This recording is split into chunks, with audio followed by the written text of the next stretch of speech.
ठीक है, तो लास्ट क्लास में देख रहे थे डीसी जनरेटर की कैरेक्टरिस्टिक्स। तो इसमें हमने देखा था नो लोड कैरेक्टरिस्टिक्स, या इसे को क्या बोलते हैं, ओपन सर्किट कैरेक्टरिस्टिक्स या मैग्नेटिक कैरेक्टरिस्टिक्स। तो ये पोल के सैचुरेशन कर्व को शो करती है। और ये किस में रिलेशन शो करती है, तो जनरेटर में फील्ड करंट या डीसी एक्साइटेशन को वेरी करने पर no load induced EMF. No load induced EMF का मतलब क्या होता है, ओपन सर्किट वोल्टेज। इसमें क्या रिलेशन होता है उसको ये यहां पे शो करती है। आई बस में। अब इसके बाद में जो सेकंड कैरेक्टरिस्टिक्स है,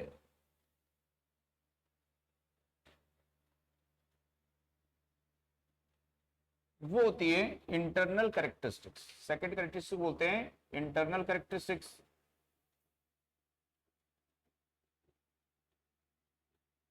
या इसको टोटल कैरेक्टरिस्टिक्स बोलते हैं। तो इंटरनल या टोटल कैरेक्टरिस्टिक्स यहां पे क्या होती है, ठीक। तो इंटरनल या टोटल कैरेक्टरिस्टिक्स का मतलब होता है कि हमको जो ये नो लोड इंड्यूस्ड ईएमएफ मिली है,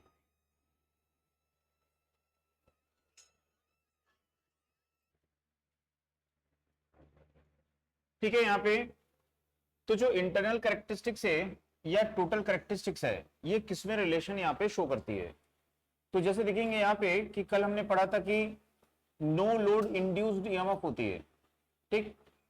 अब नो लोड इंड्यूस्ड ईएमएफ के बाद में यदि हम इसके टर्मिनल पर लोड को कनेक्ट करते हैं और इसमें आर्मेचर करंट फ्लो होती है, तो आर्मेचर करंट के कारण इसमें यहां पे क्या होगा, आर्मेचर रिएक्शन होगा। तो आर्मेचर रिएक्शन का होता है डीमैग्नेटाइजिंग इफेक्ट। तो हमने पढ़ा था आर्मेचर रिएक्शन का डीमैग्नेटाइजिंग इफेक्ट। तो ये डीमैग्नेटाइजिंग इफेक्ट क्या करता है, यहां पे वोल्टेज को ड्रॉप करता है, ठीक है। तो वोल्टेज को ड्रॉप करता है मतलब जो मेन फील्ड होता है इसकी फ्लक्स का अपोज करता है, इसकी फ्लक्स वीक हो जाती है, जनरेटेड ईएमएफ और टर्मिनल वोल्टेज वहां पे डिक्रीज हो जाती है। तो यहां पे देखेंगे कि actually induced EMF in armature, actually induced EMF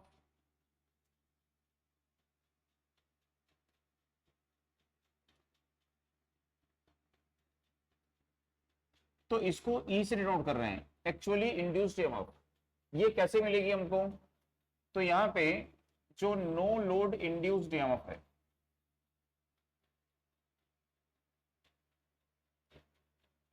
जिसको हमने ई नॉट बोला है, इसमें से ड्रॉप, वोल्टेज ड्रॉप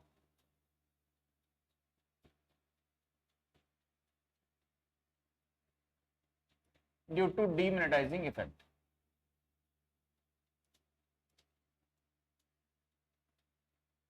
इसको यहां पे सब्ट्रैक्ट करेंगे। तो जो नो लोड इंड्यूस्ड ईएमएफ हमको यहां पे मिली थी, तो इस नो लोड इंड्यूस्ड ईएमएफ में से क्या करेंगे, voltage drop due to demagnetizing effect, इसको सब्ट्रैक्ट कर देंगे। तो सब्ट्रैक्ट करने के बाद में हमको जो मिलेगी उसको क्या बोलेंगे, actually induced EMF in armature. तो ये जो कैरेक्टरिस्टिक्स है ये actually induced EMF in armature and armature current में रिलेशन को शो करती है। आई बस समझ में। तो उसमें नोट करिएगा, उसमें लिखिएगा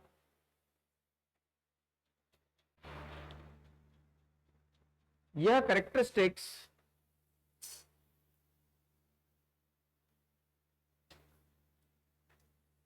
actually induced EMF in armature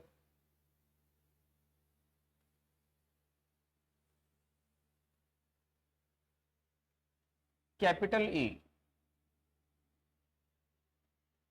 comma after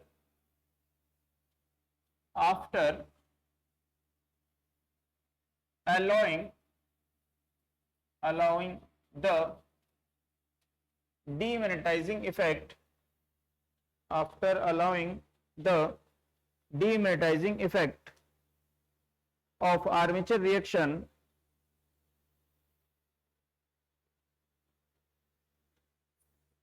from no load induced EMF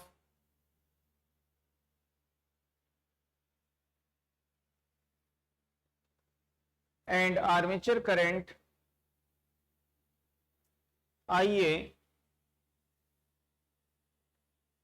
में रिलेशन शो करती है, आर्मेचर करंट IA में रिलेशन शो करती है।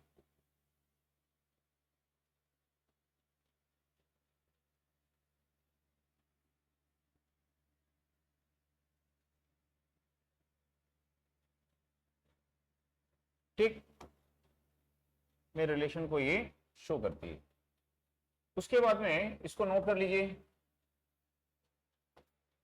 Actually induced EMF in armature का मतलब क्या होता है, तो नो लोड इंड्यूस्ड ईएमएफ में से सब्ट्रैक्ट करेंगे किसको, voltage drop due to demagnetizing effect. तो ये माइनस साइन है, ये है ना, माइनस साइन है ये।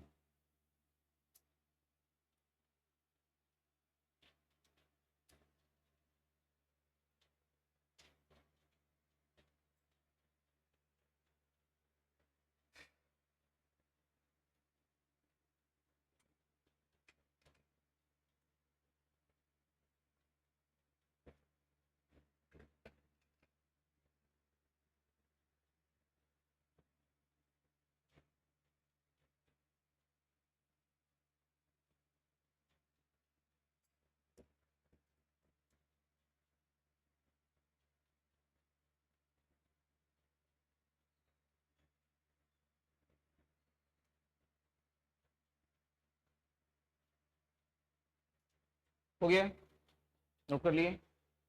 इसके बाद में जो थर्ड कैरेक्टरिस्टिक्स होती है उसको बोलते हैं एक्सटर्नल कैरेक्टरिस्टिक्स। तो ये एक्सटर्नल कैरेक्टरिस्टिक किसमें रिलेशन शो करती है,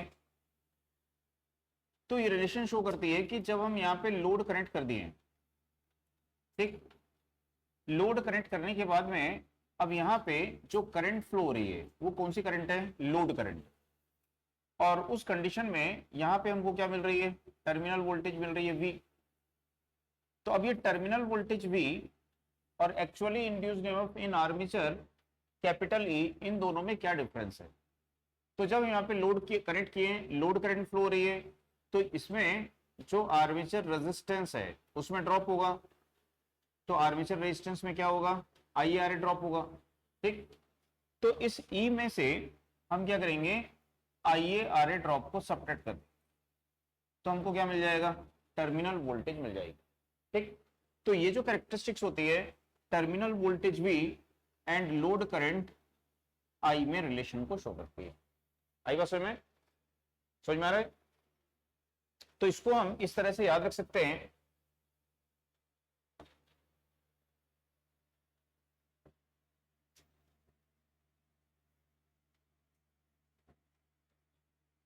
ठीक है, जैसे कि मान लीजिए ये लोड यहाँ पे है ये, और ये इसकी EMF है यहाँ पे।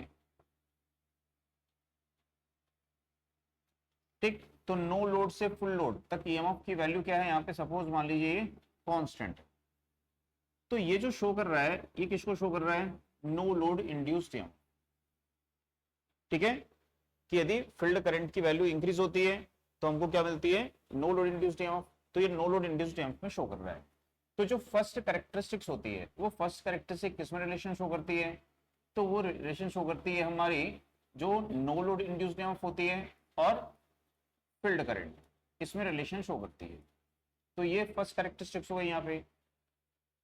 ठीक है, दूसरा यहाँ पे देखेंगे कि आर्मेचर रिएक्शन का क्या होता है, डीमैग्नेटाइजिंग इफेक्ट। तो डीमैग्नेटाइजिंग इफेक्ट हो गया ये, तो ये voltage drop due to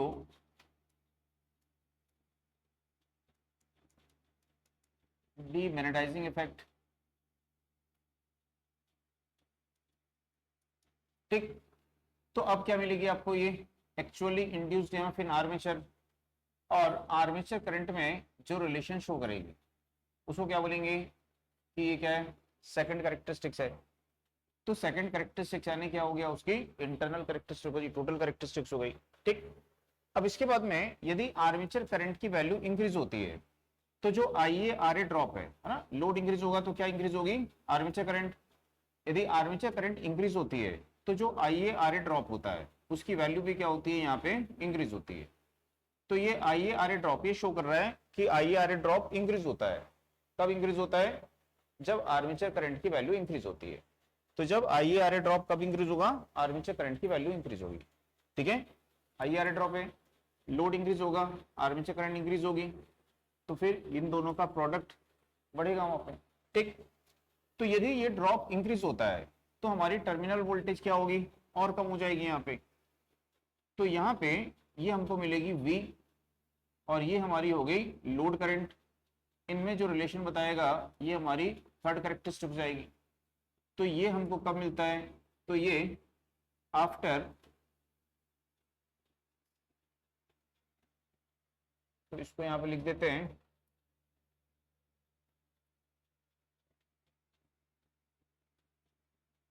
after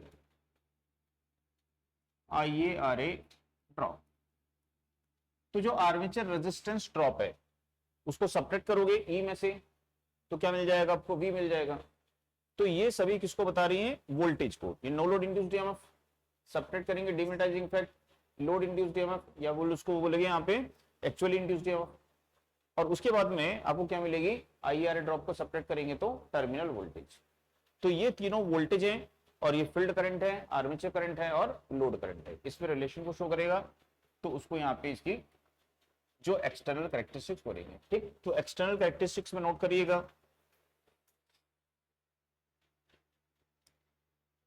उसमें लिखिए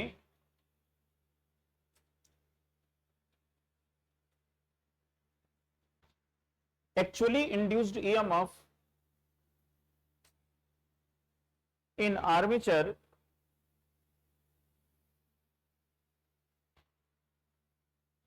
में से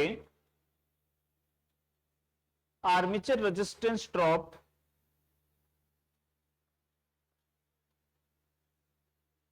को सब्ट्रैक्ट करने पर, आर्मेचर रेजिस्टेंस ड्रॉप आईआरए को सब्ट्रैक्ट करने पर टर्मिनल वोल्टेज V प्राप्त होती है। टर्मिनल वोल्टेज V प्राप्त होती है। नेक्स्ट, यह characteristics terminal voltage V and load current I में रिलेशन शो करती है। Terminal voltage V and load current I में रिलेशन शो करती है।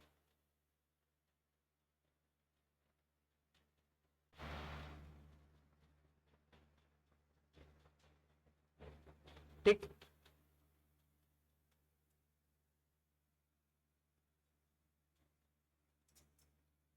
इसको नोट कर लो डायग्राम को।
हो गया।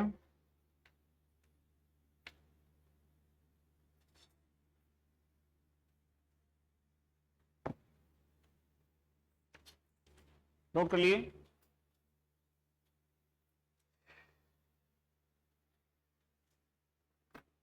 तो समझ में आया तीनों कैरेक्टरिस्टिक किस किस में रिलेशन शो करती है, ये आपको याद रखना है। और सेपरेटली एक्साइटेड जनरेटर में जो मैंने ओसीसी में आपको बताया था कि उसका लोअर एंड कैसा होता है, स्ट्रेट लाइन और ओरिजिन से स्टार्ट होता है, तो उसको याद रखना है। उसके बाद में जो ये हमारा सेपरेटली एक्साइटेड जनरेटर है जिसको हम देख रहे थे, जितने जनरेटर हैं शंट, सीरीज और कंपाउंड जनरेटर, ठीक है, तो उन सभी में any value of field excitation के लिए मोर स्टेबल जनरेटर कौन सा होता है, ये सेपरेटली एक्साइटेड जनरेटर होता है। तो ये सबसे स्टेबल जनरेटर होता है, ठीक। बस इसके साथ में क्या प्रॉब्लम होती है कि इसको हमको एक्साइटेशन देने के लिए एक एक्सटर्नल डीसी सोर्स की रिक्वायरमेंट होती है, जिसके कारण इसकी कॉस्ट बढ़ जाती है। तो इससे हम क्या कर सकते हैं, डिफरेंट वोल्टेजेस प्राप्त कर सकते हैं। एक्साइटेशन को चेंज कर सकते हो, एक्साइटेशन चेंज करके डिफरेंट वैल्यू ऑफ वोल्टेज प्राप्त कर सकते हो। तो इसीलिए इसका जो यूज है वो कहां करते हैं, लैबोरेटरीज में। तो यदि बोलता है लैबोरेटरीज वगैरह में किसका यूज करेंगे, या सबसे स्टेबल कौन सा जनरेटर होता है, सेपरेटली एक्साइटेड जनरेटर होता है, ठीक है। तो पैराग्राफ चेंज करके उसमें लिखिएगा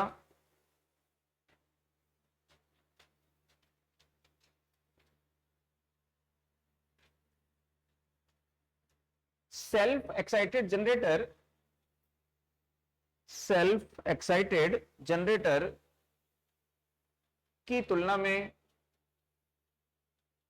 सेल्फ एक्साइटेड जनरेटर की तुलना में सेपरेटली एक्साइटेड जनरेटर की एडवांटेज यह होती है, सेपरेटली एक्साइटेड जनरेटर की एडवांटेज यह होती है कि any value of field current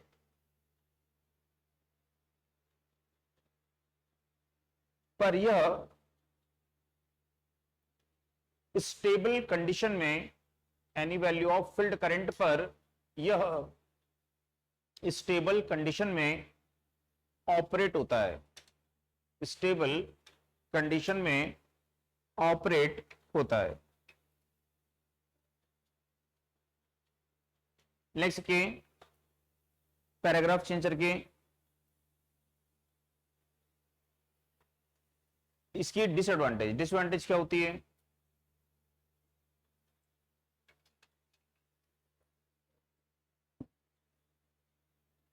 separate excitation के लिए एक्स्ट्रा डीसी सोर्स यूज करने के कारण कॉस्ट इंक्रीज होती है। एक्स्ट्रा डीसी सोर्स यूज करने के कारण कॉस्ट इंक्रीज होती है। नेक्स्ट इसका यूज करिए, यूज लिखिए, क्या कहां करते हैं इसका यूज, इंक्रीज होती है, कॉस्ट बढ़ जाती है। यूज लिखिए, इसका यूज कहां पे करते हैं, experimental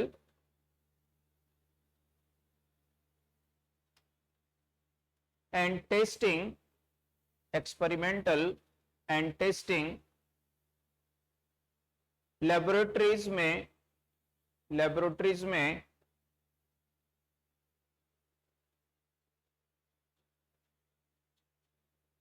wide range, wide WIDE, wide range output voltage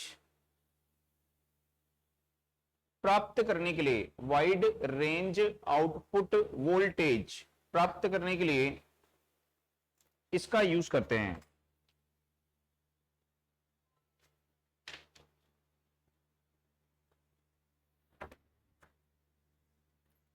ठीक,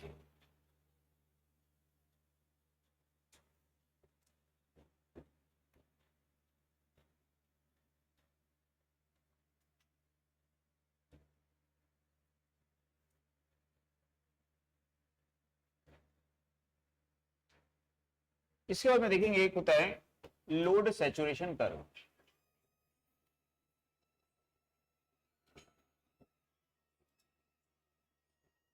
तो हेडिंग डाल लीजिए लोड सैचुरेशन कर्व। तो लोड सैचुरेशन कर्व जो है पूछेगा किस में रिलेशन शो करता है। तो ये रिलेशन एक कैरेक्टरिस्टिक्स नहीं है ना, कैरेक्टरिस्टिक 3 टाइप्स की हैं जो हम पढ़ चुके हैं, ओसीसी, ठीक है, इंटरनल एंड एक्सटर्नल कैरेक्टरिस्टिक्स। ये जो कर्व है लोड सैचुरेशन कर्व, तो ये किस में रिलेशन शो करता है, तो terminal voltage V and field current I F में रिलेशन शो करता है, ठीक है। तो ये कर्व हमको क्या बताता है,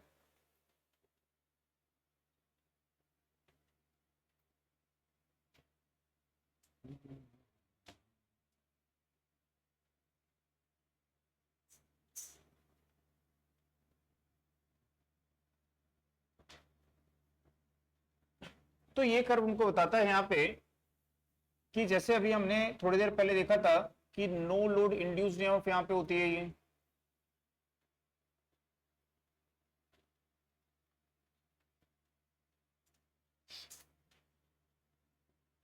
तो जो हमने ओसीसी कल ड्रॉ करी थी ओपन सर्किट कैरेक्टरिस्टिक्स, तो ओपन सर्किट कैरेक्टरिस्टिक किसमें रिलेशन शो कर रही थी हमारी, तो फील्ड करंट आईएफ में, और दूसरा नो लोड इंड्यूस्ड ईएमएफ में, ठीक है। तो यहां पे हम लिख देते हैं टर्मिनल वोल्टेज। तो सपोज मान लीजिए ये नो लोड इंड्यूस्ड ईएमएफ यहां पे है, ठीक। तो हमारी जो ओसीसी हमने ड्रॉ की थी वो ओसीसी इस प्रकार से थी यहाँ पे, तो ओसीसी इस प्रकार से हमारी ओसीसी यहाँ पे थी। तो ये ओसीसी क्या बता रही है कि इस वैल्यू की फील्ड करंट पर, इस वैल्यू की फील्ड करंट पर हमारी जो नो लोड इंड्यूस्ड ईएमएफ है उसका मैग्नीट्यूड ये है। बस में आ गई। अब यहां पे देखेंगे कि आर्मेचर रिएक्शन का क्या होता है, डीमैग्नेटाइजिंग इफेक्ट, और डीमैग्नेटाइजिंग इफेक्ट के कारण क्या होती है, ईएमएफ हमारी डिक्रीज हो जाती है। तो हम देखेंगे कि demagnetising effect of armature reaction होने के कारण जो हमारी ये ईएमएफ है, ये ईएमएफ क्या हो गई, डिक्रीज हो गई। तो ये जो ईएमएफ है इसको आप क्या बोलोगे, ये क्या हो गई है, एक्चुअली इंड्यूस्ड ईएमएफ हो गई है, ठीक। तो हमने पढ़ा था कि इस एक्चुअली इंड्यूस्ड ईएमएफ की वैल्यू किसके कारण से हो रही है, demagnetising effect of armature reaction. और demagnetising effect of armature reaction को ओवरकम करने के लिए क्या करते हैं, मेन पोल पर एक्स्ट्रा एम्पियर टर्न्स लगाते हैं, याद आ रहा है। तो मेन पोल पर हमको क्या करना पड़ेगा, एक्स्ट्रा एम्पियर टर्न्स लगाने पड़ेंगे। तो ये जो कैरेक्टरिस्टिक्स है, ये कैरेक्टरिस्टिक्स बताएगी कि इतने एक्स्ट्रा एम्पियर टर्न्स आप लगाओगे, ठीक है। तो इतने एक्स्ट्रा एम्पियर टर्न्स लगाने पड़ेंगे। तो उसके बाद में जब एक्साइटेशन को आप इंक्रीज करोगे तो आपकी ईएमएफ फिर से क्या होगी, यहाँ पे इंक्रीज हो जाएगी, और इंक्रीज होके वापस क्या हो जाएगी, वो नो लोड इंड्यूस्ड ईएमएफ के इक्वल हो जाएगी। तो यदि यहाँ से परपेंडिकुलर से ड्रॉ करें तो ये परपेंडिकुलर यहाँ पे क्या शो कर रहा है, क्या शो कर रहा है यहाँ पे, field ampere turns required to overcome the demagnetizing effect of armature reaction. कि आर्मेचर रिएक्शन के डीमैग्नेटाइजिंग इफेक्ट के कारण वोल्टेज कम हो गई थी, तो उसको ओवरकम करने के लिए यदि हम इतने एक्स्ट्रा फील्ड एम्पियडेंस लगाएंगे तो इतने एम्पियडेंस लगाने पे हमारी वोल्टेज वापस क्या हो जाएगी, same no load induced EMF के इक्वल हो जाएगी। अगली बात सुने। अब इसके बाद में क्या होता है, यहाँ पे ये कौन सा ड्रॉप होता है, आईएआरए ड्रॉप होता है। तो यदि आईएआरए ड्रॉप को भी ओवरकम करना है तो आपको क्या करना पड़ेगा, और एम्पियर टर्न्स ऐसे लगाने पड़ेंगे, ठीक। लेकिन हम उसको ओवरकम नहीं करते हैं, आईआरए ड्रॉप को ओवरकम करेंगे क्या, नहीं करेंगे। तो जब नहीं करेंगे तो हमको इस पॉइंट पे क्या मिलेगी, ये टर्मिनल वोल्टेज मिल जाएगी वी। बात समझ आ गई। तो इस प्रकार से हम देखते हैं कि ये जो कर्व यहाँ पे बन रहा है, ये कर्व किस में रिलेशन बता रहा है कि फील्ड करंट की वैल्यू पे आपकी टर्मिनल वोल्टेज क्या होगी। तो फील्ड करंट की इस पर्टिकुलर वैल्यू पे, इतनी वैल्यू पे, ठीक है, आपकी वोल्टेज क्या होगी, यहाँ पे टर्मिनल वोल्टेज ये रहेगी। तो यदि हम यहाँ पे इस प्रकार से एक ट्रायंगल ड्रॉ करें,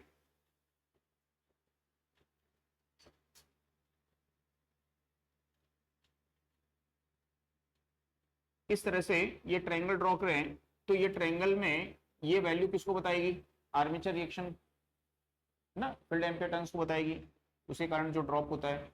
ये किसको बताएगी, आईआरए ड्रॉप को। तो इसको क्या बोलेंगे, रिएक्शन ड्रॉप ट्रायंगल इसको बोलते हैं।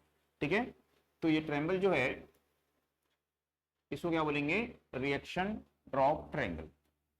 ये पूछता नहीं है, रिएक्शन ड्रॉप ट्रायंगल। इसमें से ज्यादा क्वेश्चन क्या आता है,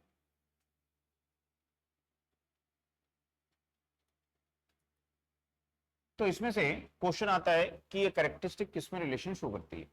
तो किसमें रिलेशन शो करती है, टर्मिनल वोल्टेज और फील्ड करंट में। ठीक है, तो टर्मिनल वोल्टेज कैसे मिलती है समझ में आया, फील्ड करंट में क्यों रिलेशन शो करती है समझ में आया, कि यदि हमारी ओसीसी को हम यहाँ पे ड्रॉ करते हैं, ठीक, तो एक particular value of field current पे हमको ये पता चल जाता है कि हमारी नो लोड इंड्यूस्ड ईएमएफ ये होगी।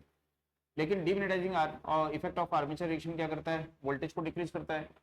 तो अब सेम वैल्यू की ईएमएफ जनरेट करने के लिए हमको क्या करना पड़ेगा, एक्स्ट्रा इंपेडेंस लगाने पड़ेंगे। उसके बाद में जो IR ड्रॉप है वो क्या करेगा, फिर वोल्टेज ड्रॉप करेगा, तो हमको टर्मिनल वोल्टेज यहाँ पे मिलेगी। तो ये टर्मिनल वोल्टेज इस वैल्यू की फील्ड करंट पे यहाँ पे मिलेगी। आई बात समझ में, तो ये हमको बताता है कि ये टर्मिनल वोल्टेज इस वैल्यू की फील्ड करंट पे यहाँ पे मिलेगी। और इसको तो हम ओवरकम नहीं करते हैं IR ड्रॉप को। ठीक है, तो ये जो IR ड्रॉप है इसको हम यहाँ पे ओवरकम नहीं करते हैं। तो यदि यहाँ पे इन दोनों को हम ऐड करेंगे, जो ट्रायंगल बनेगी उसको क्या बोलेंगे हम, रिएक्शन ड्रॉप ट्रायंगल उसको बोलते हैं। आई बात समझ में, तो उसमें नोट करिएगा, उसमें लिखिएगा यह कैरेक्टरिस्टिक्स, कैरेक्टरिस्टिक मत लिखो, कैरेक्टरिस्टिक लिखोगे तो गलत हो जाएगा, यह कर्व लिखो, यह कर्व, यह curve terminal voltage V and field current IF में on load condition, field current IF में ऑन लोड कंडीशन में रिलेशन शो करता है, में रिलेशन शो करता है। ठीक है, इसको नोट कर लो। इसमें जो AB है, AB ये शो कर रहा है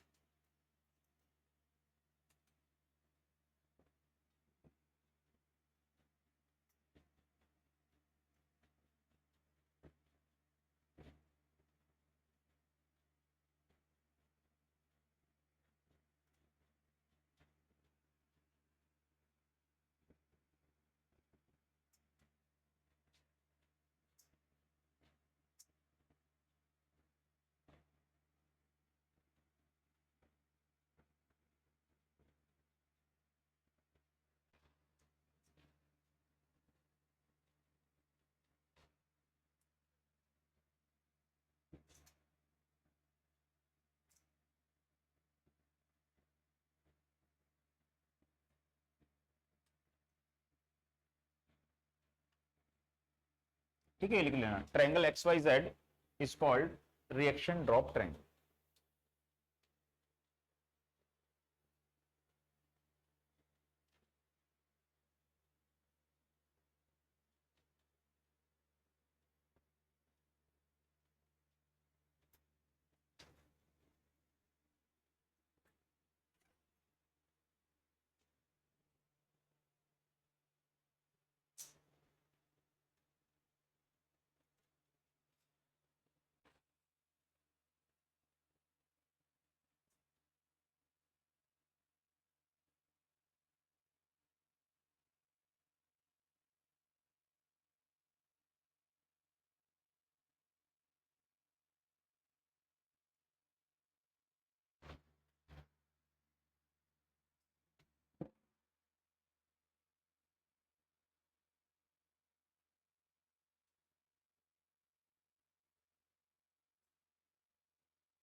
हो गया,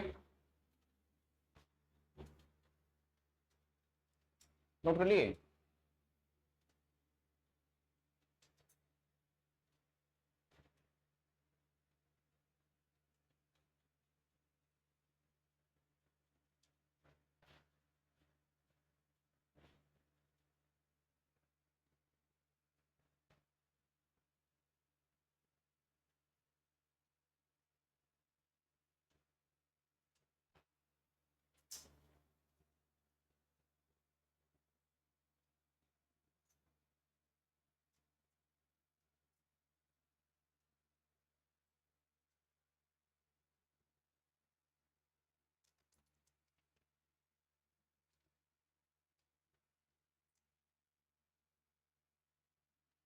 ठीक, अब इसके बाद में देखते हैं यहाँ पे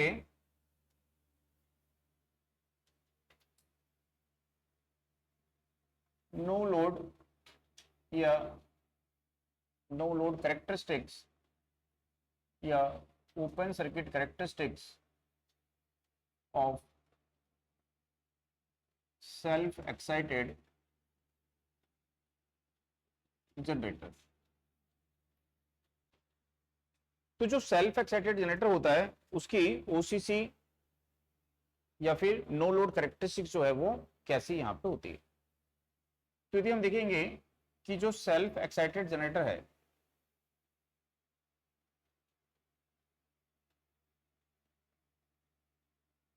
तो सेल्फ एक्साइटेड जनरेटर के फील्ड पोल में क्या होता है,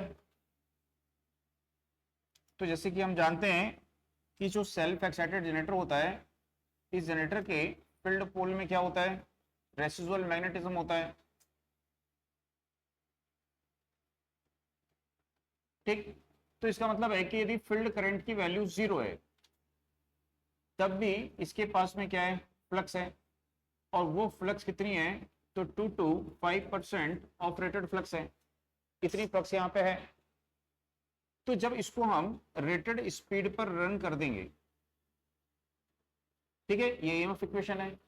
अब यदि रेटेड स्पीड पर रन कर देंगे तो स्पीड कांस्टेंट हो गई, तो फिर ईएमएफ किस पे प्रोपोर्शनल होती है, फ्लक्स के। तो यदि हम देखेंगे कि यदि फील्ड करंट 0 है तो फ्लक्स 0 है क्या, नहीं है, फ्लक्स कितनी है, 2 to 5% है। तो ये क्या करेगा वहां पे, ईएमएफ इंड्यूस करेगा, कितनी ईएमएफ इंड्यूस करेगा, 2 to 5% ईएमएफ इंड्यूस करेगा। तो जब हम देखते हैं कि जो फील्ड करंट है इस फील्ड करंट की वैल्यू 0 है तब भी ये जनरेटर क्या करेगा, यहाँ पे एक स्मॉल वैल्यू ईएमएफ इंड्यूस करेगा। ठीक, तो ये किसके कारण से होगी, रेसिडुअल मैग्नेटिज्म के कारण होगी। जैसे हम यहाँ पे लिख सकते हैं कि 2 to 4 वोल्ट इतनी ईएमएफ इंड्यूस करेगा, किसके कारण, ड्यू टू रेसिडुअल मैग्नेटिज्म।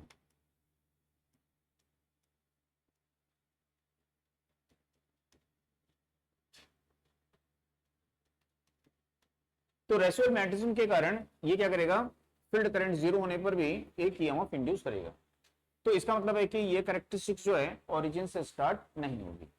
ठीक है, तो ये जो कैरेक्टरिस्टिक्स है इसको क्या बोलेंगे, ये क्या होती है, ओरिजिन से थोड़ी ऊपर उठी होती है, तो उसको बोलेंगे लिटिल वे अप होती है। ये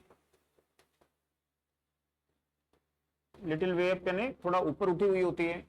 तो लिटिल वे अप क्यों होता है इसमें, तो ये ड्यू टू रेसिडुअल मैग्नेटिज्म होता है। आई बात समझ में। दूसरा देखेंगे कि जो कैरेक्टरिस्टिक्स है इस कैरेक्टरिस्टिक को ऐसे होना चाहिए ओसीसी को, लेकिन ओसीसी जो है वो ऐसा नहीं रहेगी, ये ओसीसी इस प्रकार से रहेगी। ठीक,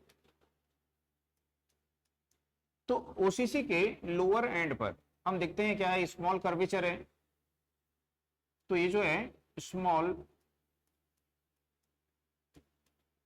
curvature at lower end of OCC,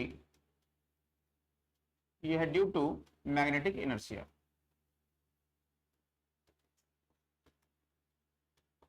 ठीक, तो जो स्मॉल कर्वेचर है लोअर एंड पे वो किसी कारण से है, मैग्नेटिक इनर्शिया के कारण है। जो ये पोल है इस पोल का जो मैग्नेटिक इनर्शिया होता है, ठीक, कि इसके पास में इतनी रेसिडुअल मैग्नेटिज्म है उसके कारण ये ईएमएफ इंड्यूस कर रहा है।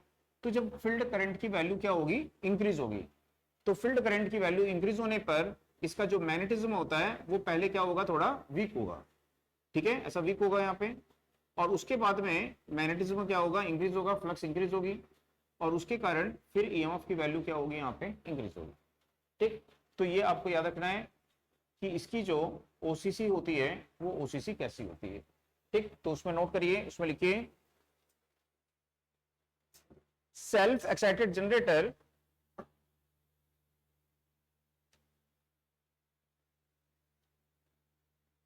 अब सेल्फ एक्साइटेड में आपके सब आ जाएंगे, शंट सीरीज कंपाउंड है ना। सेल्फ एक्साइटेड जनरेटर की ओसीसी ओरिजिन से लिटिल वे अप होती है, थोड़ी उठी हुई होती है, जो कि फील्ड पोल के रेसिजुअल मैग्नेटिज्म, जो कि फील्ड पोल के रेसिजुअल मैग्नेटिज्म के कारण होती है, फील्ड पोल के रेसिजुअल मैग्नेटिज्म के कारण होती है। नेक्स्ट, इसकी ओसीसी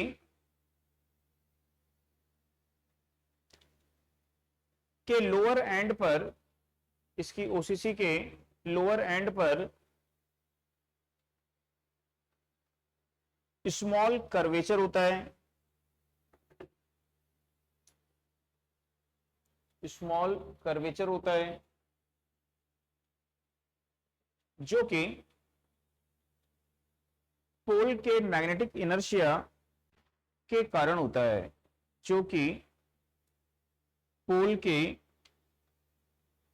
मैग्नेटिक इनर्शिया के कारण होता है।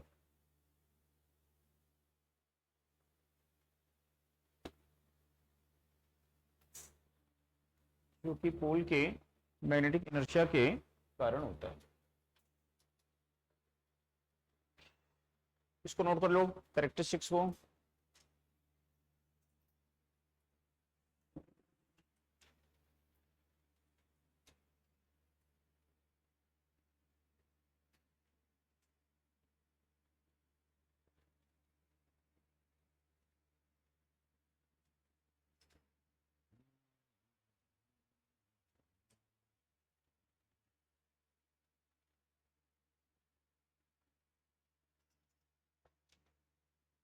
ठीक है, तो शंट जनरेटर की ओसीसी कैसी रहेगी, सेम, सीरीज की सेम, कंपाउंड की भी सेम।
हो गया।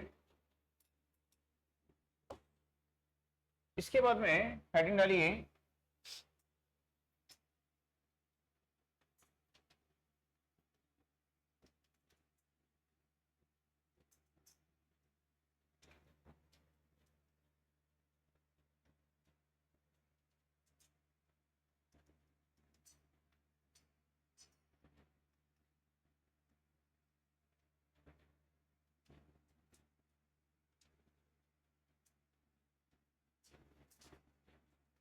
buildup of a shunt generator and critical resistance।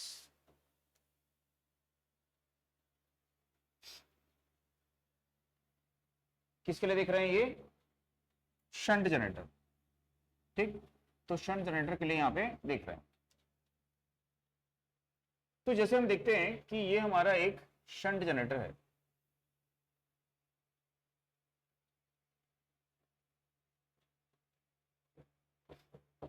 तो हमने पढ़ा था कि शंट जनरेटर को पहले हम क्या करते हैं, बिल्डअप करते हैं, फिर उसके टर्मिनल पर क्या करेंगे, लोड को कनेक्ट करेंगे। तो पहले इसको हम यहाँ पे बिल्डअप करेंगे। बिल्डअप करेंगे मतलब कितनी वोल्टेज का जनरेटर है उतनी वोल्टेज वो जनरेट करना स्टार्ट कर देगा। ठीक, तो यहाँ पे देखते हैं कि जो शंट जनरेटर है, इस जनरेटर में यहाँ पे क्या फ्लो होती है, करंट। इस करंट को क्या बोलते हैं हम, फील्ड करंट। और फील्ड करंट को हम कैसे निकालेंगे, voltage across field winding that is terminal upon क्या होगा, फील्ड रेजिस्टेंस। ठीक, फील्ड करंट होती है। तो जो फील्ड वाइंडिंग का रेजिस्टेंस है, ये फील्ड वाइंडिंग का रेजिस्टेंस किसका रेशियो हो जाएगा, तो terminal voltage and field current का रेशियो हो जाएगा।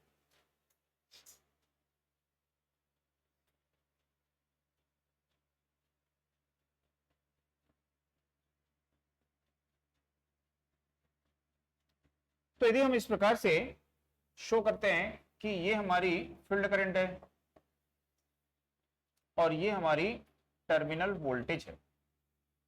ठीक, और इस तरह से एक लाइन हम ड्रॉ कर देते हैं ये। तो ये लाइन क्या शो कर रही है कि इस वैल्यू की फील्ड करंट पर वोल्टेज ये है, इस वैल्यू की फील्ड करंट पर वोल्टेज ये है। तो इस पॉइंट पे हमको क्या मिल रहा है कि इस वैल्यू की फील्ड करंट पर वोल्टेज की वैल्यू ये है। तो ये लाइन किसको शो कर रही है, तो ये लाइन फील्ड वाइंडिंग के रेजिस्टेंस को शो कर रही है। ठीक है, ओम्स लॉ पढ़े हो, तो ओम्स लॉ में क्या पढ़े हो कि वोल्टेज और करंट का जो रेशियो है वो क्या होता है, कांस्टेंट, जिसको क्या बोलते हैं, रेजिस्टेंस। और जो कर्व बनता है रेजिस्टेंस का वो कैसा होता है, लीनियर। ठीक है, तो ये जो लाइन है, ये जो कर्व दिख रही है स्ट्रेट लाइन, ये स्ट्रेट लाइन किसको शो कर रही है, यहाँ पे रेजिस्टेंस को शो कर रही है। ठीक है, किसके रेजिस्टेंस को शो कर रही है, फील्ड वाइंडिंग के रेजिस्टेंस को शो कर रही है। ठीक, अब यदि ये जो स्लोप है, ये स्लोप इधर शिफ्ट हो जाता है यदि, तो क्या होगा, तो यदि ये स्लोप इधर शिफ्ट हो रहा है तो हम यहाँ पे देखेंगे कि सेम वैल्यू की फील्ड करंट पर वोल्टेज आपको पहले ये मिल रही थी, मान लीजिए यहाँ पे 100 वोल्ट मिल रही थी। सेम वैल्यू की फील्ड करंट पर अब आपको वोल्टेज क्या हो गई, 50 वोल्ट हो गई। तो ये रेजिस्टेंस क्या होगा, 100 अपॉन फील्ड करंट। ये रेजिस्टेंस क्या हो जाएगा, तो 50 अपॉन फील्ड करंट, है कि नहीं। तो किस रेजिस्टेंस की वैल्यू हायर होगी, तो इस रेजिस्टेंस की वैल्यू हायर होगी। तो यदि स्लोप इस डायरेक्शन में शिफ्ट होता है तो रेजिस्टेंस क्या होता है, इंक्रीज। और यदि ये स्लोप इस डायरेक्शन में शिफ्ट होता है तो रेजिस्टेंस क्या होता है, डिक्रीज होता है। समझ में आ गया, समझ में आ गया ना। तो ये पहले आपको पता होना चाहिए, है ना। ये पता है तभी जो है आपको ये समझ में आएगा। ठीक, इसको नोट करना है तो नोट कर लो डायग्राम को ऐसी रफ में, और फिर आगे देखते हैं।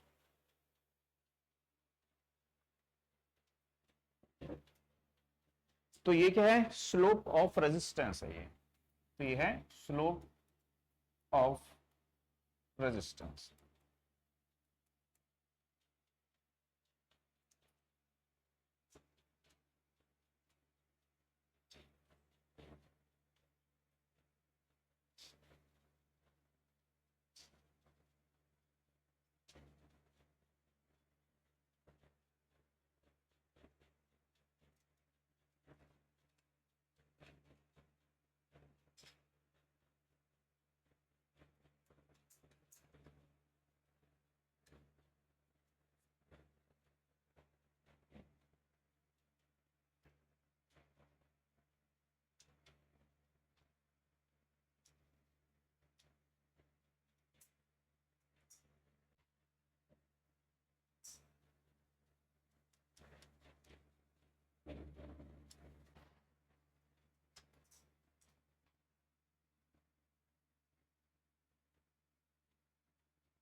हो गया, नोट कर लिए।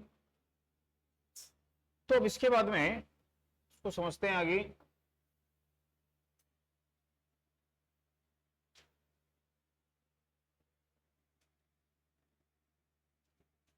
कि ये शो कर रहा है यहाँ पे टर्मिनल वोल्टेज को या ईएमएफ को शो कर रहा है, और ये किसको शो कर रहा है, यहाँ पे फील्ड करंट को शो कर रहा है। तो जैसे अभी हमने देखा था कि ये हमारा सेल्फ एक्साइटेड जनरेटर है, और सेल्फ एक्साइटेड जनरेटर की क्या है, ये ओसीसी है, ओपन सर्किट कैरेक्टरिस्टिक्स है। तो self excited shunt series compound सभी की ओसीसी सेम होगी, मैंने बोला। तो यहाँ पे ये शंट जनरेटर है और ये इस शंट जनरेटर की यहाँ पे ओसीसी है। अब इस ओसीसी की क्या करेंगे, यहाँ पे टेंजेंट लाइन ले लेंगे।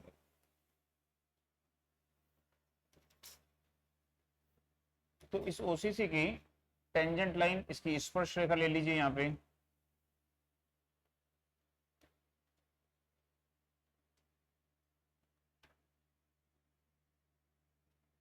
तो इसकी जो टेंजेंट लाइन है, इसकी जो ये स्पर्श रेखा है,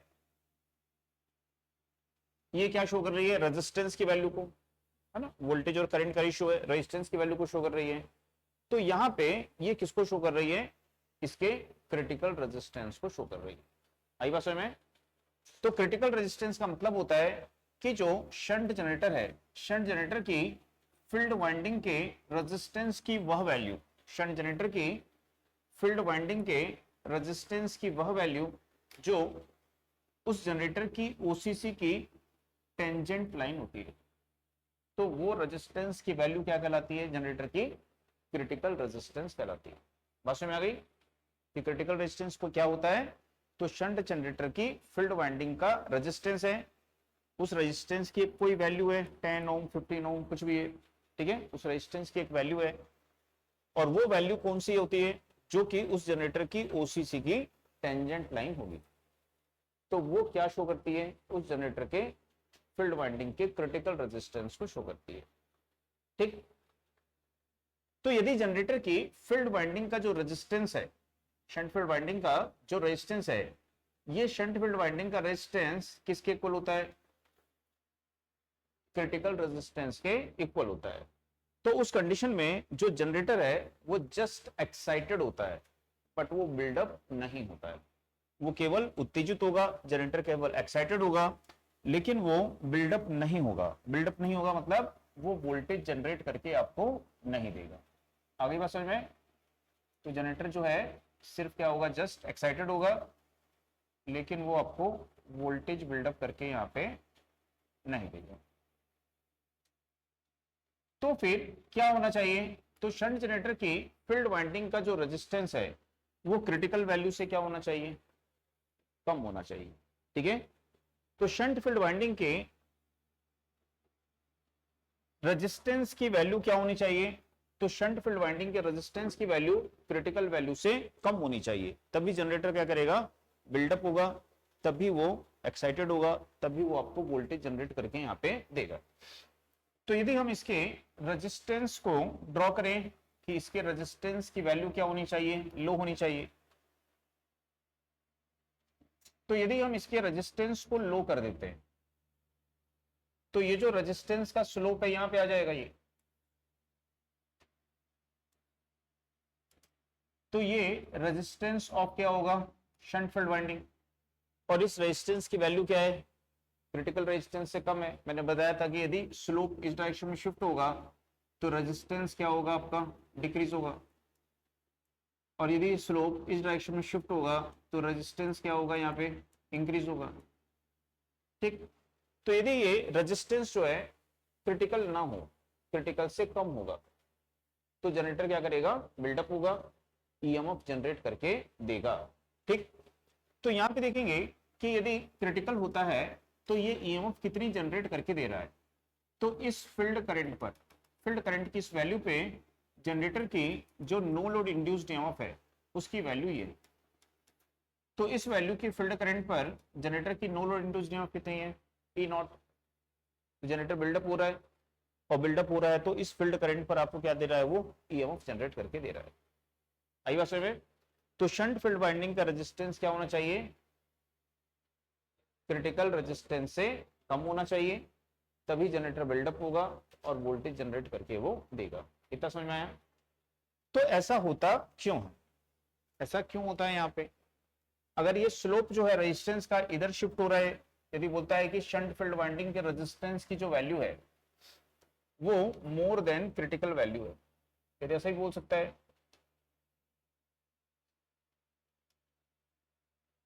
कि शंट फील्ड वाइंडिंग का जो रेजिस्टेंस है ये, ठीक, तो ये जो रेजिस्टेंस है ये क्या शो कर रहा है कि रेजिस्टेंस की जो वैल्यू है वो मोर देन क्या है, क्रिटिकल वैल्यू है, ठीक। तो इस कंडीशन में जनरेटर क्या करेगा, तो इस कंडीशन में जनरेटर बिल्डअप नहीं होगा, एक्साइटेड भी नहीं होगा, वोल्टेज भी आपको जनरेट करके वो नहीं देगा। आगे बात समझ में? तो ऐसा होता क्यों है? तो यदि हम यहां पे देखें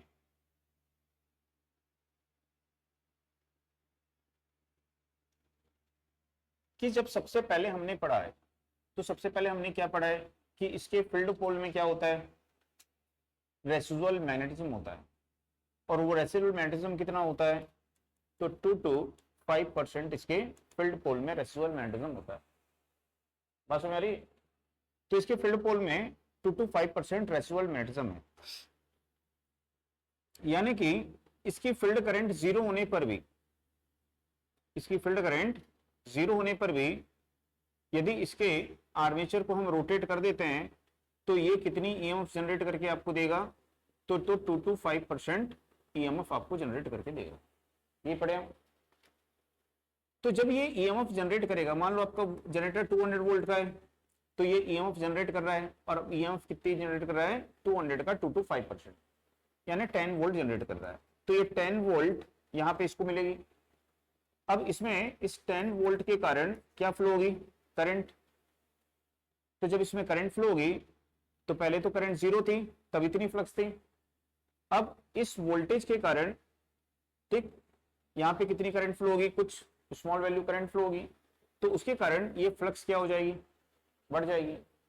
अब फ्लक्स बढ़ेगी तो ईएमएफ बढ़ेगी, ईएमएफ बढ़ेगी तो अब ये ईएमएफ बढ़ गई यहाँ पे, तो फील्ड की करंट क्या होगी, फिर बढ़ेगी, फिर ईएमएफ बढ़ जाएगी, फिर फ्लक्स बढ़ जाएगी। तो ये प्रोसेस यहाँ पे चलते रहेगा, तब तक जब तक कि पोल सैचुरेट नहीं होते, यही पढ़े हो।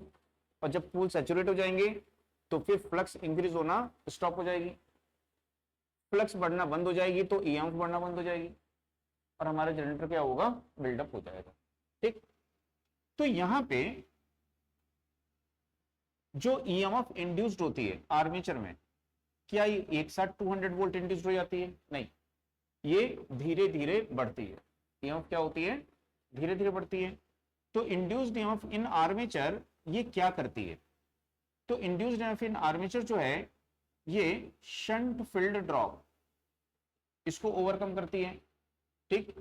और प्लस आर्मेचर में सेल्फ इंड्यूस्ड ईएमएफ है, आर्मेचर में क्या है, सेल्फ इंड्यूस्ड ईएमएफ है। क्यों है, क्योंकि भाई करंट यहाँ पे धीरे धीरे बढ़ रही है, पहले 10 वोल्ट के कारण करंट फ्लो होगी, 20 वोल्ट के कारण होगी, 50 वोल्ट के कारण होगी, ठीक है, 70 100 ऐसा बढ़ते बढ़ते 200 तक आएगी। तो करंट की वैल्यू आर्मेचर में क्या हो रही है, चेंज हो रही है। तो यदि आर्मेचर में करंट की वैल्यू चेंज होगी तो आर्मेचर में क्या होगी, सेल्फ इंड्यूस्ड ईएमएफ होगी, और दूसरा फील्ड में भी क्या होगी, सेल्फ इंड्यूस्ड ईएमएफ होगी, ठीक है। तो यहाँ पे जो जनरेटेड ईएमएफ है, ठीक है, जनरेटेड ईएमएफ यहाँ पे क्या करती है, तो आईएफ आरएसएच ड्रॉप, और दूसरा जो फील्ड करंट में सेल्फ इंड्यूस्ड ईएमएफ है इसको क्या करती है, ओवरकम करती है। तो जनरेटेड ईएमएफ किसको ओवरकम करती है यहाँ पे, तो field resistance drop, field winding का रेजिस्टेंस क्या होता है, हाई, फील्ड रेजिस्टेंस ड्रॉप, और फील्ड में क्या होता है, ठीक है, जो सेल्फ इंड्यूस्ड ईएमएफ है। तो यहाँ पे इस आईएफ आरएफ ड्रॉप को ओवरकम करने के बाद में, इस आईएफ आरएफ ड्रॉप को ओवरकम करने के बाद में जो एनर्जी होती है वो एनर्जी इस फील्ड वाइंडिंग में मैग्नेटिक फील्ड सेटअप करती है, यानी मैग्नेटिक फील्ड के फॉर्म में वो स्टोर होती है। यदि हम देखेंगे कि शंट फील्ड वाइंडिंग का रेजिस्टेंस वेरी हाई है, ठीक है, तो उस कंडीशन में जो ईएमएफ है वो सिर्फ किसको ओवरकम कर पाएगी, रजिस्टिव ड्रॉप को, ठीक है, इसके अपोजिशन को ओवरकम नहीं कर पाएगी, तो फील्ड में जो फ्लक्स है, जो एनर्जी है, वो इंक्रीज नहीं होगी, तो जनरेटर वहां पे बिल्डअप नहीं होगा। तो जैसे देखेंगे कि ये जो रेजिस्टेंस है, क्रिटिकल रेजिस्टेंस, यदि यहां से हम एक परपेंडिकुलर से ड्रॉ करते हैं,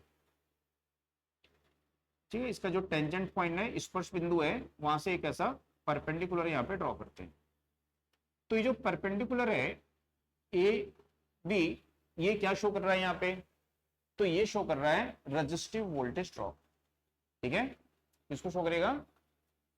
ये कौन सी लाइन है, रेजिस्टेंस लाइन है, ये रेजिस्टेंस लाइन है यहाँ पे क्रिटिकल रेजिस्टेंस की, ठीक।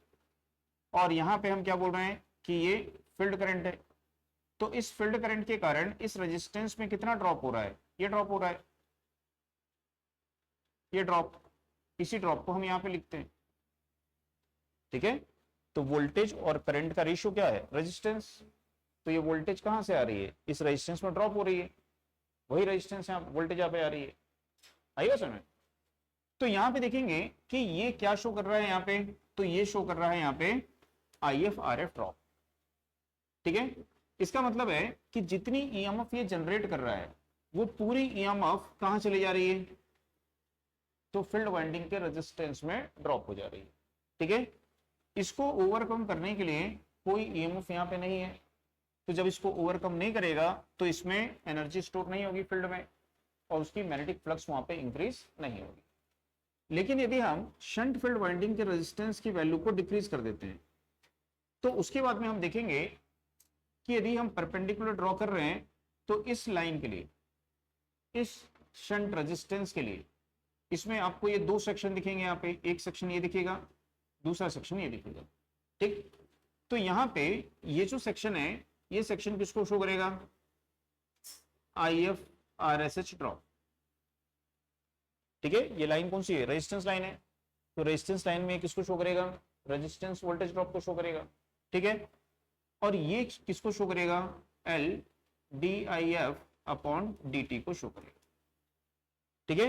ये जो वैल्यू है ये किसको शो करेगी, LdIF/dt, यानी कि फील्ड में इतनी जो एनर्जी है वो क्या होगी, स्टोर होगी, उसका मैग्नेटिक फील्ड क्या होगा, फ्लक्स क्या होगी, इंक्रीज होगी, ठीक। मैग्नेटिक फ्लक्स इंक्रीज होगी तो उसके कारण करंट बढ़ेगी, करंट बढ़ेगी तो फिर से और ज्यादा फ्लक्स प्रोड्यूस होगी। तो इस तरह से हम देखते हैं कि इसकी फ्लक्स बढ़ती जाती है, तो यहाँ पे ऐसा फ्लक्स की वैल्यू उसकी बढ़ती जाती है, फ्लक्स बढ़ती है, करंट बढ़ती है, करंट बढ़ती है तो ISH-RSH ड्रॉप भी बढ़ते जाता है यहाँ पे, ठीक। और एक समय यहाँ पे ऐसा आता है कि जो यहाँ पे करंट फ्लो हो रही है, उस करंट के कारण टोटल जो ड्रॉप हो रहा है, वो ड्रॉप किसके इक्वल हो गया, आपका ISH-RSH ड्रॉप के इक्वल हो गया। अब फील्ड में एनर्जी स्टोर यहाँ पे हो रही है क्या, नहीं हो रही है, तो जनरेटर क्या हो गया, फाइनली हमारा बिल्डअप हो गया। आई बात समझ में। तो ये आपको यहाँ पे याद रखना है कि जो शंट फील्ड वाइंडिंग होती है, इस शंट फील्ड वाइंडिंग के रेजिस्टेंस की वह वैल्यू जो उसकी OCC की टेंजेंट लाइन होती है, उसको क्या बोलते हैं, उसका क्रिटिकल रेजिस्टेंस बोलते हैं। और दी शंट फील्ड वाइंडिंग का जो रेजिस्टेंस है वो क्रिटिकल वैल्यू के इक्वल होता है, तो जनरेटर जो है वो बिल्डअप नहीं होगा, वो जस्ट एक्साइटेड होगा। यदि जनरेटर को बिल्डअप करना है तो शंट फील्ड वाइंडिंग का रेजिस्टेंस क्रिटिकल वैल्यू से लेस होना चाहिए, तो जब जनरेटर वहां पे बिल्डअप होगा, क्योंकि उस कंडीशन में जो जनरेटर में जनरेटेड EMF होती है, वो जनरेटेड EMF इस फील्ड वाइंडिंग में जो रेजिस्टेंस होता है, उस रेजिस्टेंस ड्रॉप को ओवरकम करेगी, और साथ ही साथ इसमें जो DIF/dt है, सेल्फ इंड्यूस्ड EMF है, उसको ओवरकम करेगी, जिसके कारण इसमें एनर्जी स्टोर होगी, इसकी फ्लक्स इंक्रीज होगी, और ये ज्यादा EMF जनरेट करना स्टार्ट करेगा। आई बात समझ में। तो उसमें नोट करिएगा, उसमें लिखिएगा शंट फील्ड वाइंडिंग के रेजिस्टेंस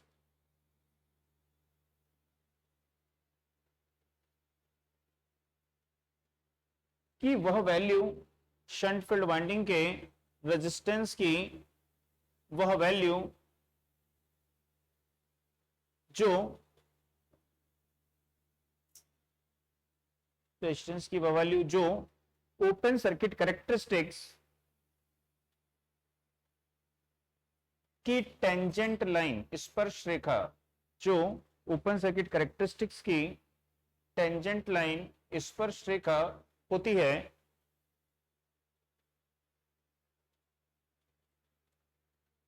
उसका क्रिटिकल रेजिस्टेंस कहलाती है, उसका क्रिटिकल रेजिस्टेंस कहलाती है। नेक्स्ट,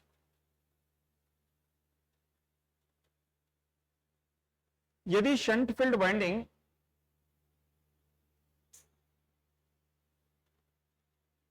के रेजिस्टेंस, यदि शंट फील्ड वाइंडिंग के रेजिस्टेंस की वैल्यू क्रिटिकल रेजिस्टेंस के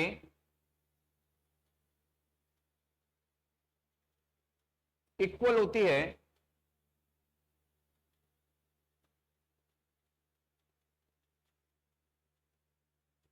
तो जनरेटर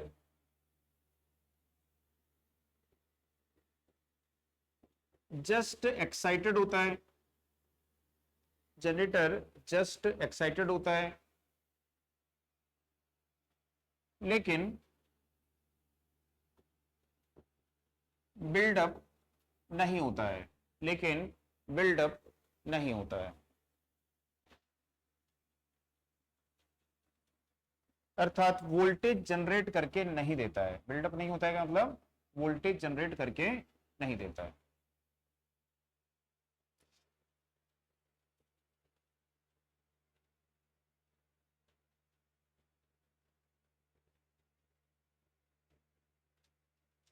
पैराग्राफ शीर्षक लिखिए, अतः शंट फील्ड वाइंडिंग के रेजिस्टेंस की वैल्यू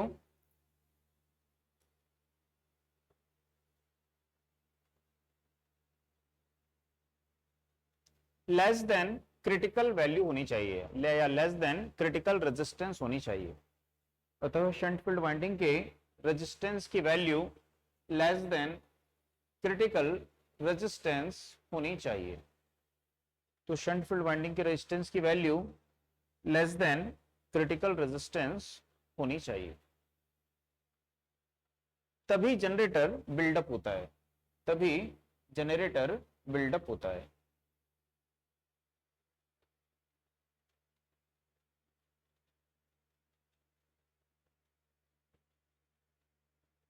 पैराग्राफ चेंज करके लिखिए, आर्मेचर में जनरेटेड ईएमएफ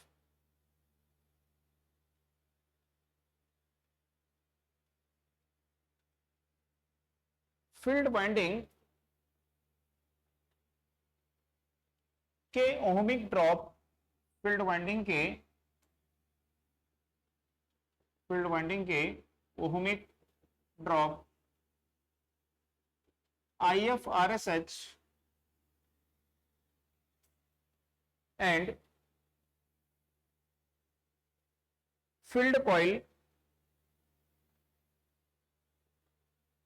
के self induced EMF, field coil के सेल्फ इंड्यूस्ड ईएमएफ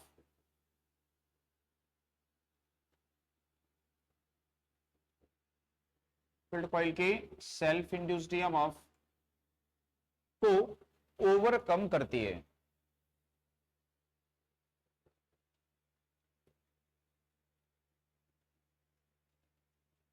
को ओवरकम करती है। पैराग्राफ चेंज करके लिखिए, अच्छा उसी में लिख लो इसको कि जनरेटेड ईएमएफ जो है ये क्या करती है, IFRSH drop plus self induced EMF इन फील्ड कॉइल, इनको यहां पे ओवरकम करती है, यानी कि जनरेटेड ईएमएफ इन दोनों के सम के इक्वल होती है।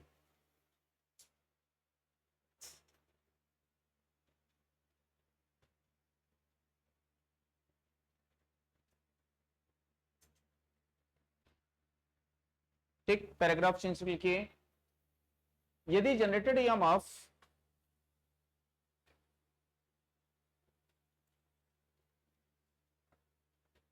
यदि generated EMF ohmic drop IFRSH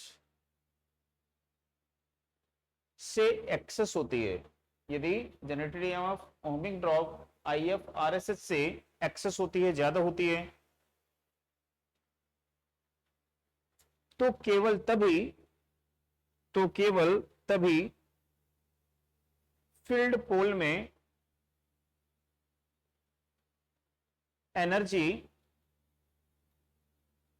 store होती है,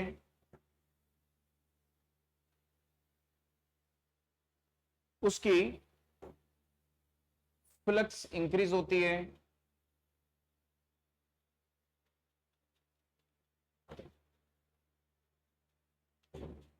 जनरेटेड ईएमएफ इंक्रीज होती है, उसकी फ्लक्स इंक्रीज होती है, जनरेटेड ईएमएफ इंक्रीज होती है, और जनरेटर बिल्डअप होता है।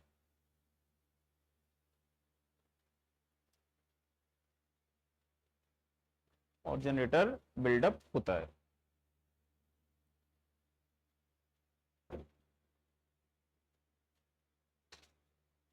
ठीक, तो क्रिटिकल रेजिस्टेंस में देखेंगे कि ये जो लाइन आपको दिख रही है ना, इस लाइन को यदि हम क्रिटिकल रेजिस्टेंस के लिए यूज करेंगे तो ये पूरी वैल्यू क्रिटिकल रेजिस्टेंस के लिए किसके इक्वल हो जाएगी?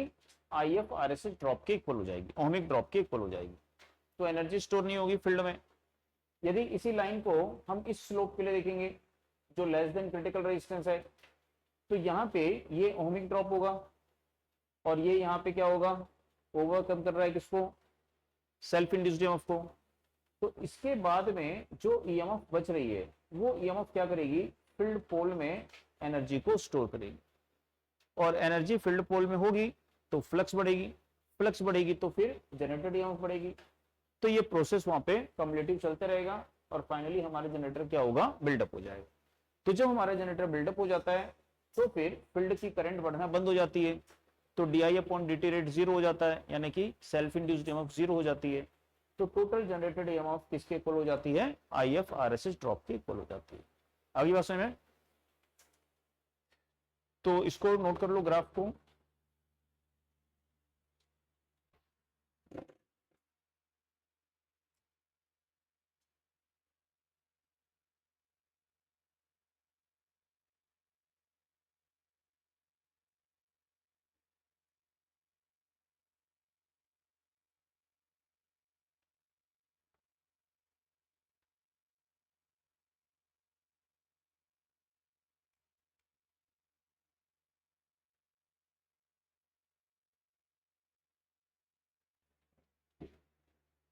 ठीक, तो यहां पे देखते हैं इसमें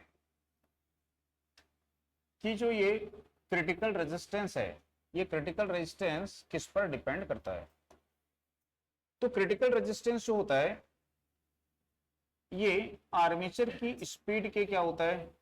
डायरेक्टली प्रोपोर्शनल होता है। ठीक, तो जैसे हम देखेंगे यहां पे इस प्रकार से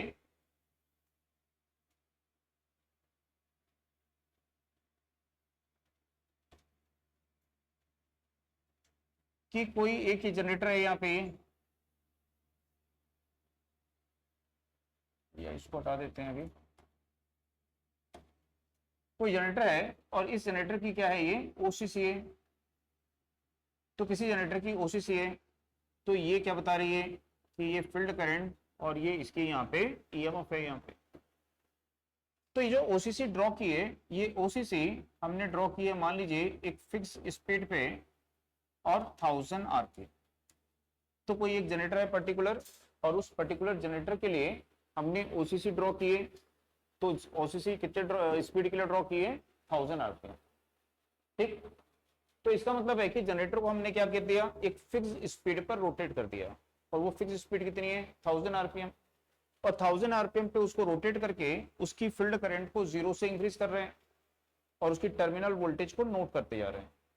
और टर्मिनल वोल्टेज को with respect to field current plot करके हमने कर्व ड्रॉ कर दिया और उसको क्या बोल दिए कि 1000 RPM पे इसकी ये OCC है। अब वही सेम जनरेटर है। अच्छा, इसी जनरेटर के लिए पहले देख लेते हैं कि ये कौन सा रेजिस्टेंस होगा इस जनरेटर का? ये क्रिटिकल रेजिस्टेंस होगा। तो ये जो रेजिस्टेंस है वो इसका क्रिटिकल रेजिस्टेंस है और ये कितने RPM पे है? ये 1000 RPM पे है। यदि हम उसी जनरेटर को अब क्या करते हैं? उससे कम स्पीड पे कम स्पीड पे मान लीजिए आप 700 आरपीएम पे रोटेट कर देते हो और इस स्पीड पे रन करके फिर से उसकी फील्ड करंट को 0 से इंक्रीज करते हैं और फिर से क्या करते हैं, उसकी ओसीसी को प्लॉट करते हैं। तो अब लोअर स्पीड पे ईएमएफ क्या हो जाती है, लेस हो जाती है। स्पीड कम है, बड़ी फील्ड करंट उतनी ही है, फ्लक्स उतनी ही है, लेकिन स्पीड कम हो गई है तो ईएमएफ क्या हो जाएगी, कम। तो ओसीसी शिफ्ट हो जाएगी डाउनवर्ड। ठीक, तो ये ओसीसी हमने सेम जनरेटर के लिए ड्रॉ की है और इस समय हमने इसकी स्पीड कितनी रखी है, 700 आरपीएम रखी है। तो यदि हम इसका क्रिटिकल ड्रॉ करेंगे रेजिस्टेंस, तो इसका क्रिटिकल रेजिस्टेंस यहां पे आएगा।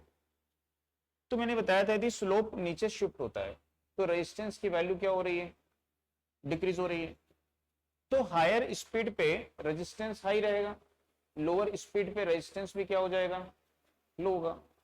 तो यहाँ पे जो क्रिटिकल रेजिस्टेंस होता है वो क्रिटिकल रेजिस्टेंस किस पर डिपेंड करेगा, जनरेटर की स्पीड पर डिपेंड करेगा।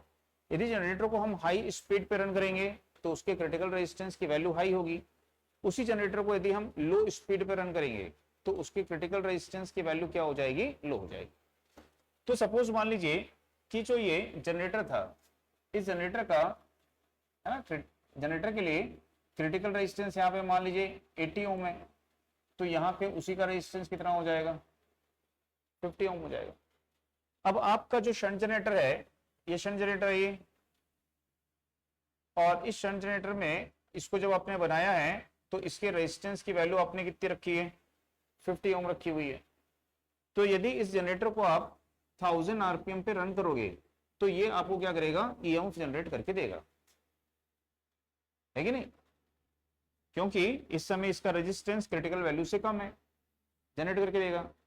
यदि उसी जनरेटर को आप 700 आरपीएम पे रन करोगे, रेजिस्टेंस तो आपका कितना है, 50 ओम है ना, तो वो रेजिस्टेंस इसके लिए क्या हो जाएगा, तो ये फिर ईएमएफ जनरेट करके नहीं देगा। अगली बात समझ में, तो उसमें नोट करिएगा, उसमें लिखिएगा जनरेटर का क्रिटिकल रेजिस्टेंस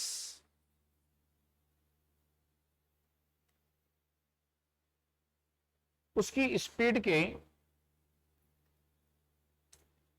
डायरेक्टली प्रोपोर्शनल होता है। जनरेटर का क्रिटिकल रेजिस्टेंस उसकी स्पीड के डायरेक्टली प्रोपोर्शनल होता है, याद रखिएगा, इंपॉर्टेंट रहता है ये, है ना। तो क्रिटिकल रेजिस्टेंस जो होता है वो स्पीड के डायरेक्टली प्रोपोर्शनल होता है।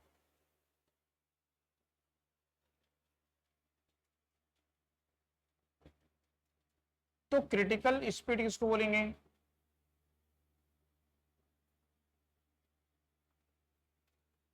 तो क्रिटिकल स्पीड का मतलब क्या हो गया, ये क्रिटिकल स्पीड हो गई 700 आरपीएम। ठीक है, तो यहां पे या इसको आप ऐसे समझ सकते हो कि मान लीजिए ये जनरेटर है आपका ये, और इसकी जनरेटर की जो फील्ड वाइंडिंग का ये रेजिस्टेंस है, ये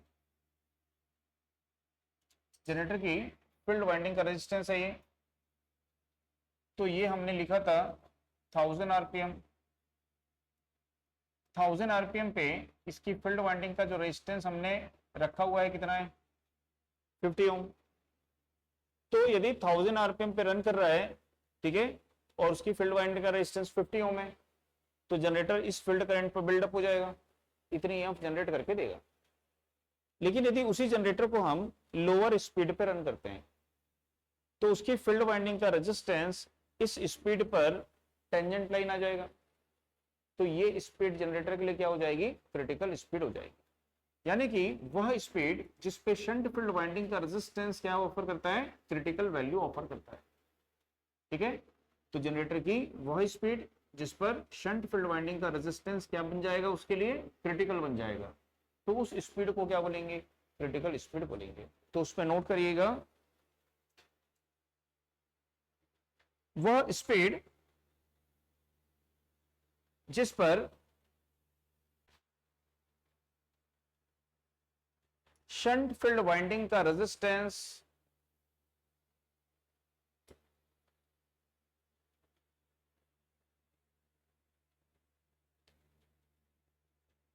क्रिटिकल रेजिस्टेंस की तरह बिहेव करता है, वह स्पीड जिस पर शंट फील्ड वाइंडिंग का रेजिस्टेंस क्रिटिकल रेजिस्टेंस की तरह बिहेव करता है, उसकी क्रिटिकल स्पीड कहलाती है, उसकी क्रिटिकल स्पीड कहलाती है। ठीक, इसको नोट कर लो और पढ़ के आइएगा, नेक्स्ट क्लास में इसके क्वेश्चंस करेंगे।